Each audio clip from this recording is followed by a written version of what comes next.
सच्चे मन से मनाओगे तो मान जाएंगे, वो आधे मन से मनाते तो कौन मानेगा। संयम और मर्यादा की सीमा को नहीं लांघना, ये हमारी राजनीति का परिचय है। जो भी आएगा उसका स्वागत है। राजस्थान की सियासत में एक बार फिर मची हलचल। पूर्व उप मुख्यमंत्री और कांग्रेस के सदस्य सचिन पायलट ने बीजेपी प्रदेश प्रभारी राधा मोहन दास अग्रवाल पर बिना नाम लिए जबरदस्त प्रहार किया। राधा मोहन दास का बयान इन दिनों सुर्खियों में ही था और ये कोई नई बात नहीं है। उनके और सचिन पायलट के बीच विवादों का खेल सियासत के मैदान में लगातार जारी रहता है, मगर इस बार लोग इंतजार कर रहे थे कि सचिन पायलट कैसे और कब जवाब देंगे। आखिरकार हजारों लोगों के सामने पायलट ने अपने तीखे शब्दों से न सिर्फ अपने विरोधियों को जवाबदार बनाया, बल्कि अपने प्रशंसकों को जश्न मनाने का मौका दे दिया। उन्होंने विरोधियों को नसीहत देते हुए कहा, राजस्थान तो अतिथि देवो भव की भूमि है। जो भी यहाँ आता है उसका दिल से स्वागत होता है। यहाँ मोहब्बत का इतिहास रहा है। वाणी में विनम्रता रखनी चाहिए और लोगों को सम्मान के साथ संबोधित करना चाहिए। लेकिन जो लोग हमारी राजनीति को जानते हैं वो समझते हैं हमने बड़े से बड़े विरोधी का भी अगर विरोध किया है, डट कर किया है, लेकिन संयम से किया है, मर्यादापूर्ण भाषा से किया है। विरोधियों का सम्मान करना, अपने प्रतिद्वंदी को इज्जत देना, संयम और मर्यादा की सीमा को नहीं लांघना, ये हमारी राजनीति का परिचय है। राजस्थान है साथियों, ये तो अतिथि देवो भव की भूमि है।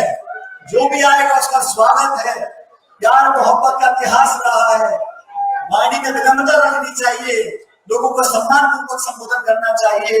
और अगर राजनीति की बात आ रही है तो चुनाव उपचुनाव आने वाले 5-6 जगह, तब तो हाथ गिनने में पता चल जाएगा। पायलट ने अगले उपचुनाव की ओर इशारा करते हुए कहा, जहां तक राजनीति की बात है, उपचुनाव आने वाले हैं, वहां असली मुकाबला होगा और तब तक सब कुछ सामने आ जाएगा।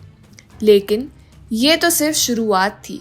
बीजेपी के अंदर हो रहे घमासान पर पायलट ने कहा कि सरकार में इतना हंगामा है कि कौन मंत्री है और कौन नहीं, ये खुद बीजेपी के लोग समझने में असफल हैं। उन्होंने डॉक्टर किरोड़ी लाल मीणा के इस्तीफे को लेकर भी तीखा तंज कसते हुए कहा कि ये मसला मेरा नहीं, बीजेपी का है, वो इससे निपटने में लगे हैं।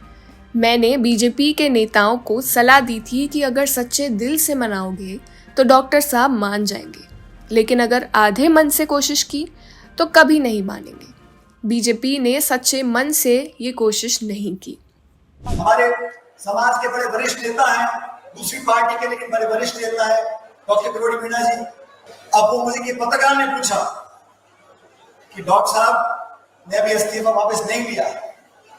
मैंने उनसे कहा, हालांकि मेरी पार्टी का मसला नहीं है, मसला भाजपा का, वो निम्न केस से कि मैंने भाजपा के नेताओं को सलाह दी, अगर सच्चे मन से मनाओगे तो मान जाएंगे, वो आधे मन से मनाते तो कौन मानेगा।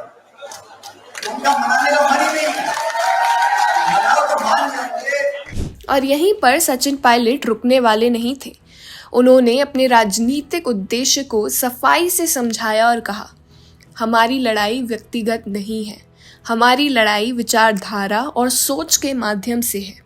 आखिर में हमारा मकसद सिर्फ जनता की बेहतरीन सेवा करना है। जनता से निवेदन है कि वोट हमें दे, हम बेहतर करके दिखाएंगे। हमारी प्रतिस्पर्धा जनता की कसौटी पर खरा उतरने की है। राजनीति के इस महासंग्राम में अब देखना है कि बीजेपी इस जवाब पर क्या प्रतिक्रिया देती है। क्या सचिन पायलट के तीखे बयानों का कोई असर होगा? उपचुनाव में कौन विजयी होगा? बने रहिए हमारे साथ, हम आपको रखेंगे हर पल की खबर से अपडेट।